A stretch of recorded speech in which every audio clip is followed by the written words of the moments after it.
तो दोस्तों आप सभी का स्वागत है सिक्स्थ लेक्चर में एसक्यूएल सीरीज के। पिछले लेक्चर में हमने देखा कि हम नॉर्मली कैसे एक टेबल क्रिएट कर सकते हैं using create table DDL command. आज हम लोग जानेंगे कि टेबल पे कुछ रूल्स एंड रेगुलेशंस कैसे लगा सकते हैं using something called integrity constant, और इसमें भी बहुत सारे डीडीएल कमांड आएंगे। तो चलिए वन बाय वन उसे रिव्यू करते हैं और समझते हैं।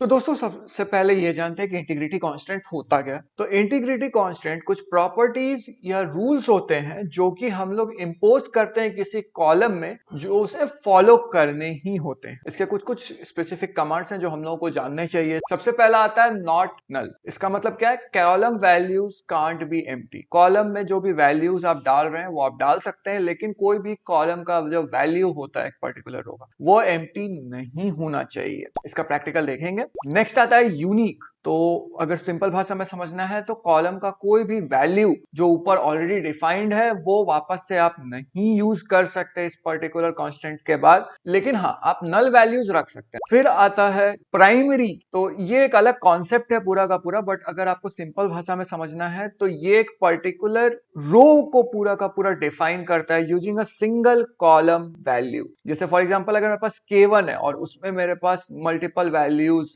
हैं, तो K1 के द्वारा वो पूरे के पूरे वैल्यूज डिफाइन होंगे। इसमें दो कांस्टेंट एक बार में आ जाता है, सारे वैल्यूज यूनिक होने चाहिए और साथ ही साथ उसमें एक भी नल वैल्यू नहीं होना चाहिए। अगर एक भी नल वैल्यू है तो वो प्राइमरी की नहीं कहलाएगा। दूसरी चीज है फॉरेन की। अब ये फॉरेन की क्या है? फॉरेन की ये है कि ये आपको एक टेबल से दूसरे टेबल में अगर कोई पर्टिकुलर कॉलम है जो कि सेम है उसे आपको रेफरेंस करना है तो उसमें हेल्प करता है। तो आप यहां देख सकते हैं फॉरेन की K1 टू Kn कितने भी वैल्यूज हो सकते हैं, रेफरेंसेस आर। तो आर क्या है? आर एक सेपरेट टेबल है। तो यहां मैंने लिख भी दिया use to reference a specific column in another table. ध्यान रखने वाली बात यह है कि इसमें एक भी एम्प्टी वैल्यू नहीं होना चाहिए, मतलब एक भी नॉट नल वैल्यू नहीं होना चाहिए।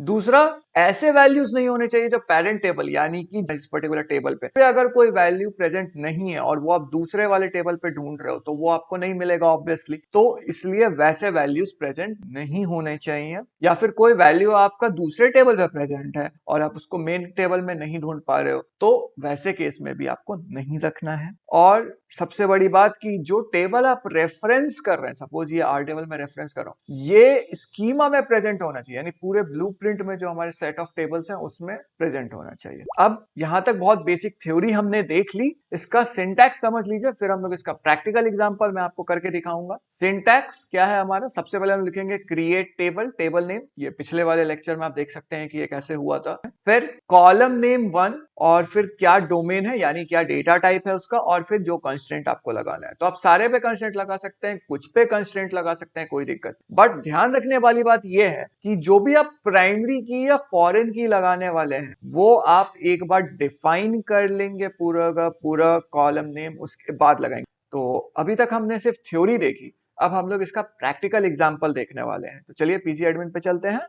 तो दोस्तों आपको याद हो तो मैंने एक टेस्ट डीबी पिछले वाले सेशन में बनाया था और यहाँ पे एक टेबल बनाया था। सिंपलिसिटी के लिए मैंने उस टेबल को डिलीट कर दिया क्योंकि हम लोग रिक्रिएट करेंगे यूजिंग कॉन्स्टेंट्स जो अभी तक हमने सीखे हैं। तो चलिए मैं इसको आपको करके दिखाता हूँ। टेबल बनाने के लिए हम लोगों को ऑलरेडी मालूम है कमांड क्या है, क्रिएट टेबल, टेबल नेम जो भी है, तो मैं टेबल का नाम रख रहा हूँ टीचर्स, और फिर यहाँ पे सारे वैल्यूज जो हम लोगों को डालने हैं। तो सबसे पहला हमारा था आईडी, 5 डिजिट का कैरेक्टर था वो, और ये हम लोग यहाँ पे कंस्ट्रेंट लगाएंगे कि ये जो आईडी है ये यूनिक होना चाहिए, यानी कि एक जैसा सेम आईडी नहीं चलेगा हमारे पर्टिकुलर आईडी कॉलम। फिर नेम, याद होगा आपको वेर कैर हमने यूज किया था, यानी वेरिएबल कैरेक्टर। डिटेल्स पिछले वीडियो में आप वहां से देख सकते हैं 20। और ये नल नहीं होना चाहिए, मतलब ये एम्प्टी नहीं होना चाहिए, नेम होना ही चाहिए। अगर आप एम्प्टी नेम डाल रहे हैं तो वो लेगा ही नहीं आपका डेटाबेस। फिर डेप्थ नेम, अगेन वेर कैर, फिर 20, और इस बार कोई रूल्स नहीं लगा रहे। फिर आएगा सैलरी, ये डेटा टाइप होगा। न्यूमेरिक, और इसमें टोटल 8 कैरेक्टर्स होंगे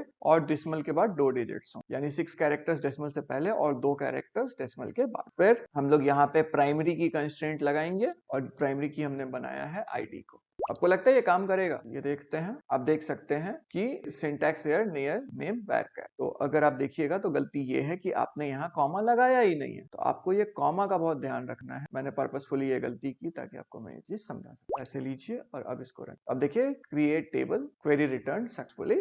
अब अगर मैं यहाँ पे जाऊं और एक बार रिफ्रेश क्लिक करूं और फिर मैं टेबल्स ओपन करूं तो आप देख सकते हैं टीचर्स का टेबल और तो एक कॉन्स्टेंट और बच रहा है जो हमने देखा था, वो था फॉरेन की का। मैं अपने पॉइंट को प्रूव करना चाहता हूं कि अगर आप फॉरेन की ऐसे टेबल पे लगाते हैं जो अवेलेबल ही नहीं है तो आपको एरर थ्रो करेगा। चलिए मैं उसको करके दिखाता हूँ। फॉरेन की लगाने का इसमें टेक्निक भी सीख लेंगे। फॉरेन की किस पे लगाना है? डिपार्टमेंट नेम पे। ये हमारा जो है यही, और ये हम लोगों को किस वाले टेबल में मिलेगा वापस से? ये हम लोगों को जिस टेबल पे मिलेगा उसको हम लोग रेफरेंस करेंगे। तो रेफरेंसेस किसको ये रेफर कर रहा है? डिपार्टमेंट टेबल को। तो अभी अगर आप देखिएगा तो हमारे पास कोई डिपार्टमेंट टेबल करके है ही नहीं, और इसको हम लोग क्लोज कर देते हैं। यहाँ पे अगेन यहाँ पे एक कॉमा लगा दीजिए। तो अगर आप सेलेक्ट करूं और इसको रन करूं तो आपको एक चीज दिखेगा, relation department does not exist, यानी कि डिपार्टमेंट रिलेशन एग्जिस्ट ही नहीं करता। और रिलेशन का मतलब आपने ऑलरेडी सीखा कि वो एक टेबल को कहते हैं हम लोग। आई होप आपको समझ गए होंगे।